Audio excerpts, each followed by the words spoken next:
Une lettre scellée, une pièce fermée à clé, et sept généraux africains en uniforme de grande tenue qui attendent. Ils appellent cela une réunion d'unité, mais cela sent le piège. Lorsque le président Ibrahim Traoré entre dans cette salle, il ne défend pas seulement le Burkina Faso. Il est sur le point d'affronter une alliance militaire secrète, prête à sacrifier la liberté de l'Afrique pour de l'argent étranger. Ils lui ont donné un ultimatum. Il leur a donné quelque chose qu'aucun d'entre eux n'attendait. La véritable question est de savoir si, lorsque les peuples se lèveront pour la vérité, leurs propres dirigeants les soutiendront, ou les vendront au silence. La salle de conférence sentait le cuir des chaises, l'eau de Cologne rassie et la trahison. Derrière les épais rideaux du Rison Blue à Dar es Salaam, ces généraux africains étaient assis en silence, non pas comme des camarades, mais comme des gardiens. Chaque homme portait des étoiles sur ses épaules et des cicatrices de guerre qu'ils n'ont jamais vraiment expliquées. La plupart étaient diplômés des armées occidentales, Saint-Cyr, Sandhurst, Fort Benning. Des hommes qui avaient appris à saluer en français avant même de parler leur langue maternelle. Officiellement, il s'agissait d'une réunion sur la stabilité régionale. Officieusement, c'était un tribunal. Le sujet, un capitaine burkinabé de 35 ans, trop audacieux, trop peu convaincu et bien trop dangereux pour le statu quo. Ibrahim Traoré était devenu plus qu'un simple leader de transition. Dans les murmures des casernes et des marchés, on le qualifiait déjà de symbole. Et ce symbole, il les terrifiait.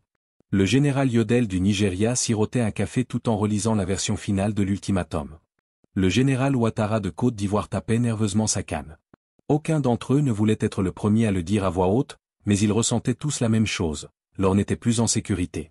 Pas entre les mains de quelqu'un qui parlait de souveraineté comme si c'était de l'oxygène.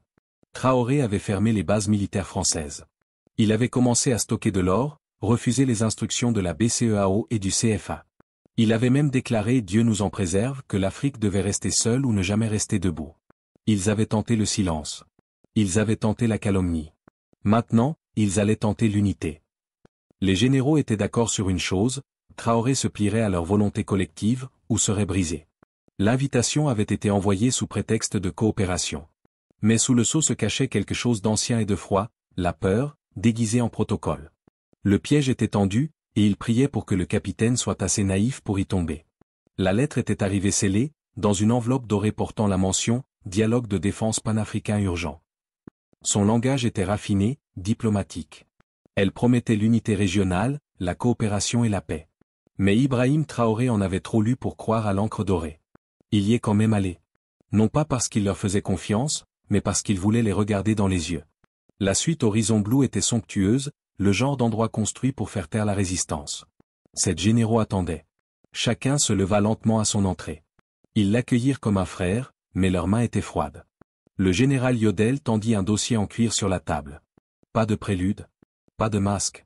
À l'intérieur, les mots étaient directs, Traoré devait annoncer sa démission dans les 30 jours. En échange, il assurait une transition pacifique, sans sanction ni effusion de sang. Ils parlèrent de stabilité, de confiance des investisseurs, d'évitement des troubles civils. Mais chaque mot sentait l'encre étrangère et les comptes offshore. Vous êtes devenu gênant, murmura le général Ouattara, sans même le regarder dans les yeux. Traoré regarda autour de la pièce. Ce n'étaient plus des soldats. C'étaient des vendeurs de silence. Des hommes qui avaient oublié le son de la loyauté non achetée. Derrière leurs rubans se cachaient les promesses faites à des puissances étrangères. Le refus de Traoré de s'incliner menaçait l'équilibre non seulement du pouvoir, mais aussi du profit. Pendant un instant, la pièce sombra dans un silence épais, presque surnaturel. Puis Traoré se leva. Sa voix ne s'éleva pas. Il ne tremblait pas. Mais chaque syllabe tombait comme une allumette dans l'herbe sèche.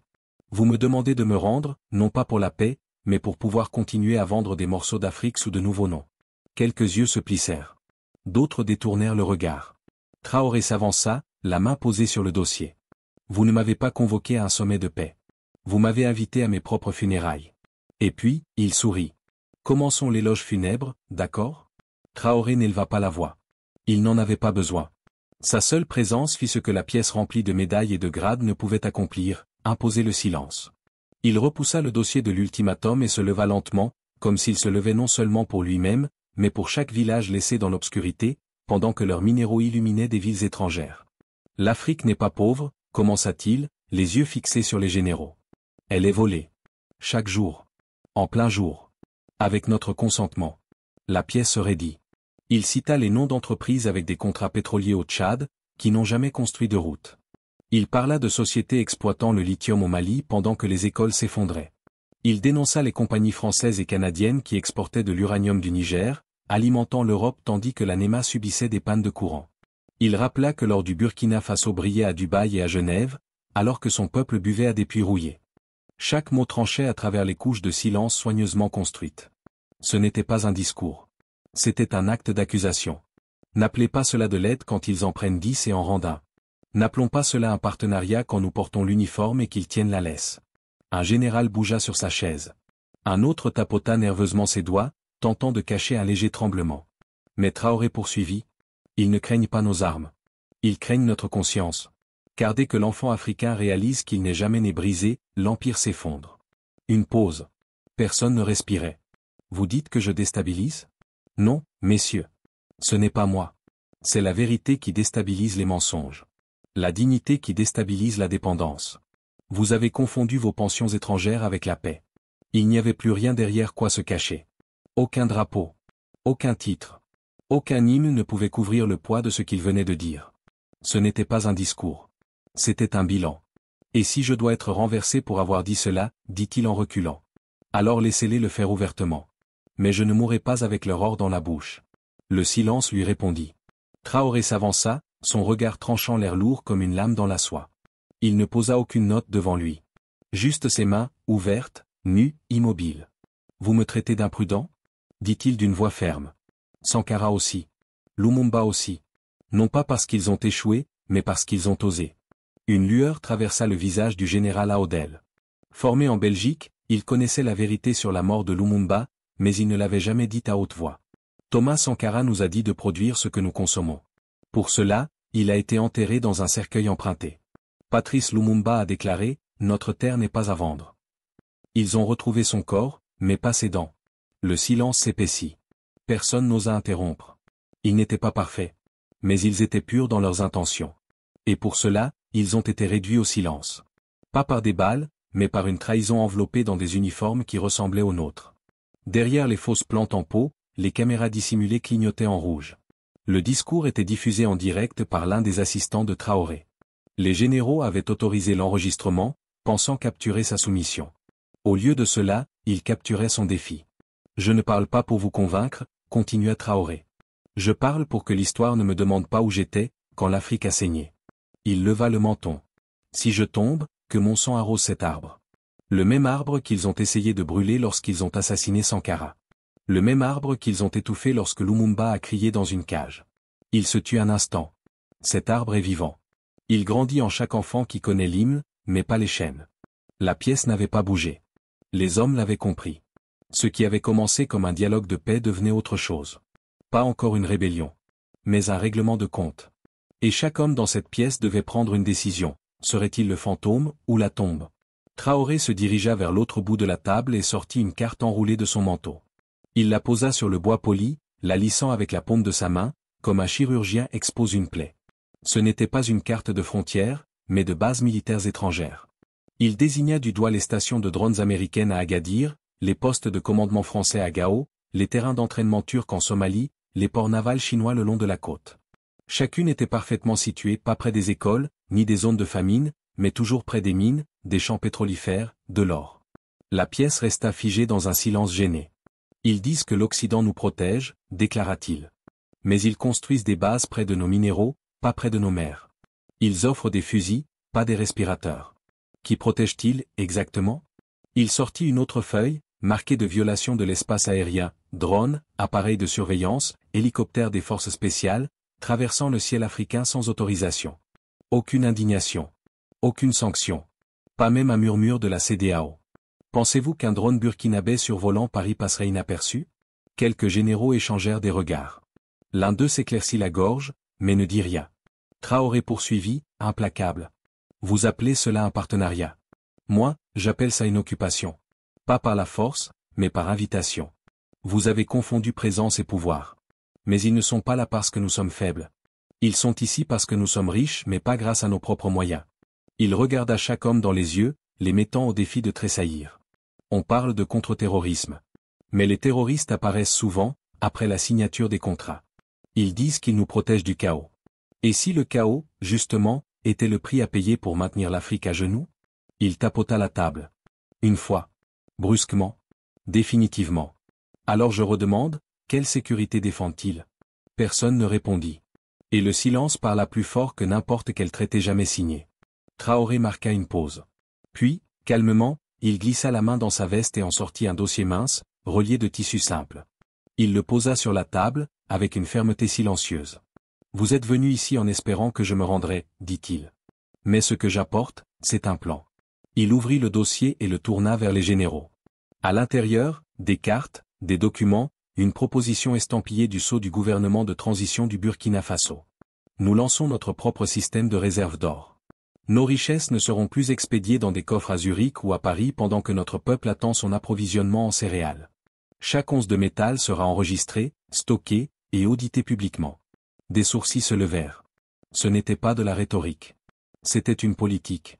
Nous avons établi des partenariats avec des universités africaines d'Accra à Addis Abeba pour construire une alliance de recherche et développement. Nous formerons nos scientifiques. Nous ne les louerons pas. Nous brevetterons nos médicaments. Nous ne quémanderons pas de vaccins. Il tourna une autre page. Un corps de jeunes est en train d'être formé. Non pas pour combattre dans des guerres fomentées par des puissances étrangères, mais pour construire des routes, des systèmes d'irrigation, des cliniques. Nos jeunes ne seront pas formés à tirer sur leurs frères pour obtenir des applaudissements étrangers. Ils seront formés pour reconstruire ce que le colonialisme a laissé en ruine. Certains généraux détournèrent le regard. D'autres étudiaient les pages comme s'ils voyaient un texte interdit. Traoré se pencha, baissant la voix. Ils ont dit que le Burkina Faso était un pays enclavé. Mais nous sommes un peuple lié. Nous ne sommes pas une colonie. Nous ne sommes pas un trou. Nous ne sommes pas un champ de bataille. Nous sommes une nation. Et nous agirons comme tels. Les mots résonnèrent lourdement dans la pièce. Non comme une menace, mais comme une prophétie. Ils n'avaient pas simplement rejeté leur ultimatum. Ils l'avaient rendu obsolète. Et à cet instant, certains comprirent qu'il n'était plus l'avenir. Il l'était. Traoré s'éloigna de la table. Ses mains ne faisaient plus de gestes. Elles restaient immobiles, comme si elles tenaient quelque chose de sacré. Ses yeux parcoururent la pièce non pas avec colère, mais avec la gravité d'un homme qui avait déjà fait la paix avec la tempête à venir. « Je sais ce que vous pensez, dit-il doucement. Que cela apportera le chaos. Que si nous refusons l'ancien chemin, nous tomberons dans la ruine. » Il marqua une pause. Puis secoua la tête. « Vous avez tort ?» Et il laissa le silence s'étirer, avant de le briser comme du verre. « L'Afrique n'est pas en train de mourir, déclara-t-il. Elle est en travail. » Les mots résonnèrent. Étrange et inconnu dans une pièce construite pour le contrôle. Et comme à chaque naissance, poursuivit-il, il y aura du sang, il y aura des cris, il y aura du souffle. Mais après la douleur, il y a la vie. Personne ne bougea. Nous ne sommes pas en train d'assister à l'effondrement d'un continent. Nous assistons à la prise de conscience d'un continent. L'ordre ancien craint ce moment plus que n'importe quelle guerre. Car quand l'Afrique se réveillera, aucun sommet, aucune sanction, aucune base étrangère ne suffira à la rendormir. Un général, le général Beau du Ghana, déglutit difficilement, clignant lentement des yeux. La certitude avec laquelle il était entré lui glissait entre les doigts. La voix de Traoré se réduisit à un murmure. On ne peut pas coloniser un peuple qui a su se souvenir de sa valeur. Vous ne pouvez que les retarder. Vous ne pouvez que les distraire. Mais lorsque leur mémoire revient, lorsque leur colonne vertébrale se redresse, lorsque leurs enfants commencent à se demander pourquoi, l'Empire prend fin. Il s'éloigna de la table, comme si le procès était terminé et le verdict rendu. Je ne demande pas votre permission. Je plante un drapeau. Et l'histoire jugera qui s'est tenu aux côtés de la mer, et qui s'est tenu aux côtés de ses chaînes. Ce n'était pas une menace. C'était une prophétie. Et personne n'osa la réfuter. À l'aube, le discours avait fuité. Non pas par la presse officielle, mais par des images granuleuses, prises avec un téléphone portable, téléchargées par un assistant subalterne. Tremblant d'adrénaline, mais suffisamment clair pour enflammer un continent. En quelques heures, le feu s'est propagé comme un vent sec de harmattan. TikTok a monté ses paroles sur la musique de Sankara. Twitter décortiquait chaque phrase. Les chaînes WhatsApp le traduisaient en lingala, swahili, wolof, haoussa. À Bamako, des étudiants ont peint sur les murs de l'université « L'Afrique est en travail ». À Ouagadougou, à Dédougou, des milliers de personnes se sont rassemblées sur les places avant le lever du soleil, scandant son nom comme un battement de cœur. À Kinshasa, des manifestations éclairs ont éclaté, menées par de jeunes hommes tenant des pelles peintes en or dans les airs. Pas des armes. Des symboles. À l'intérieur des salles militaires polies, là où le pouvoir circulait autrefois dans un murmure, la panique brisa le silence. Les généraux convoquèrent des réunions d'urgence. Les téléphones sonnaient sans arrêt. Les ambassades émirent des avertissements. Évitez les rassemblements. Restez à l'intérieur. Nous conseillons la prudence en Afrique de l'Ouest. Mais la prudence ne pouvait rien contre un mouvement de mémoire. En milieu d'après-midi, le département d'État américain publia une déclaration prudente sur le respect des transitions démocratiques. La France fut plus silencieuse. Ses responsables se réunirent à huis clos. Puis arriva Harvard. L'université, qui s'était empressée d'inviter Traoré à son prochain forum sur la gouvernance mondiale, publia une déclaration froide. En raison de conflits d'horaires imprévus, le président Ibrahim Traoré ne se joindra plus à notre panel. Mais il était trop tard. Les images étaient arrivées à Nairobi, Lagos, Dar es Salaam, Johannesburg. Même les écoliers répétaient ces paroles. Les généraux s'étaient rassemblés pour le rendre inutile. Ils l'avaient rendu inévitable. Ils n'avaient pas sous-estimé son armée, mais sa voix. Et maintenant qu'il était entré dans le sang du continent, aucun embargo, aucune désinvitation, aucune insulte diplomatique ne pouvait le faire taire. La question n'était plus. Vont-ils l'arrêter? C'était. Peuvent-ils arrêter ce qu'il a déjà commencé? La réaction commença par un courriel soigneusement rédigé du doyen des affaires mondiales. Ce qui avait été une invitation chaleureuse adressée au président Ibrahim Traoré s'était transformé en une réprimande formelle. Le discours, disait-on, était improductif, source de division, incompatible avec l'esprit de neutralité académique. Mais les étudiants avaient vu les images. Ils avaient entendu le feu dans sa voix lorsqu'il avait dit « L'Afrique ne meurt pas. Elle est en travail. » Et ils avaient applaudi. Pas en signe de protestation. En signe de reconnaissance. Les clips devinrent viraux. Les applaudissements éclatèrent dans les salles de conférence où le discours de Traoré était projeté sur grand écran. Un étudiant ghanéen de la Kennedy School se leva et déclara « Nous ne sommes plus des études de cas. Nous sommes des révolutions en cours. » La salle était avec elle. Puis vinrent les démissions.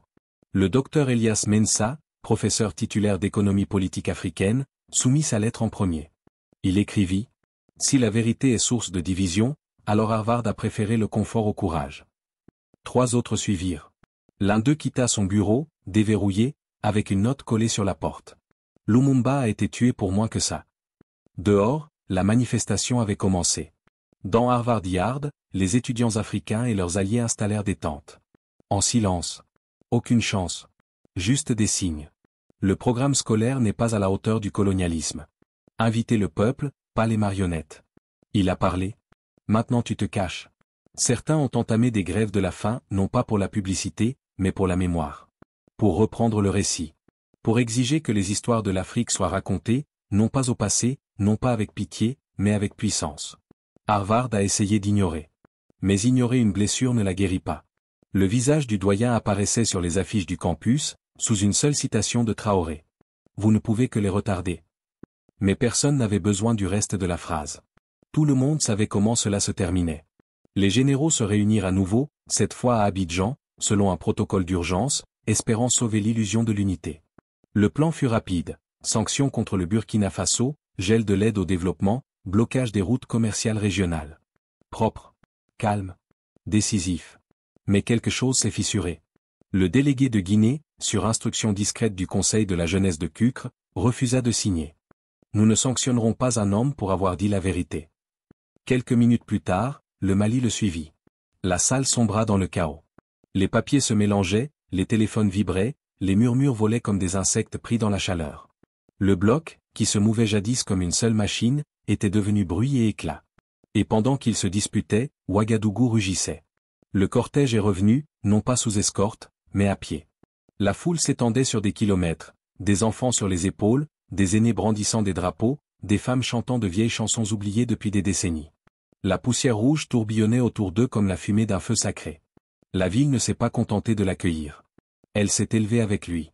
Il marchait lentement à travers la capitale, non pas derrière des vitres teintées, mais parmi le peuple. Ils lui ont touché le bras. Ils ont pleuré. Certains ont simplement murmuré. Tu n'as pas menti. Aucun coup de feu. Aucun ordre crié. Et pourtant, quelque chose avait changé. Le bloc ne s'est pas effondré en un jour. Mais il s'est fracturé. Non par des balles. Mais par la mémoire. Par la dignité revenue, comme une marée qui refuse de reculer. Il n'avait pas besoin d'une armée. Il avait besoin d'une peine. Et quand il l'a portée, l'Afrique n'était pas en train de mourir. Elle était en travail. Le monde a tenté de l'étouffer dans le silence. mais les peuples avaient déjà entendu. Et une fois que la vérité est née, elle ne peut plus être avortée. Si cette histoire vous a ému, vous a interpellé, vous a ouvert les yeux, ne faites pas que défiler. Aimez cette vidéo. Abonnez-vous. Appuyez sur la cloche pour ne jamais manquer une voix que le monde a tenté de faire taire. Laissez un commentaire ci-dessous. Les dirigeants africains devraient-ils parler davantage comme Ibrahim Traoré? Ou ont-ils trop peur du prix à payer? Plateau de sortie, partagez cette vidéo avec quelqu'un qui croit encore que l'Afrique est pauvre. Qu'il entende la vérité. Et si vous regardez depuis quelque part sur ce continent, écrivez votre pays en commentaire. Montrons au monde que l'Afrique ne dort plus. Elle s'éveille.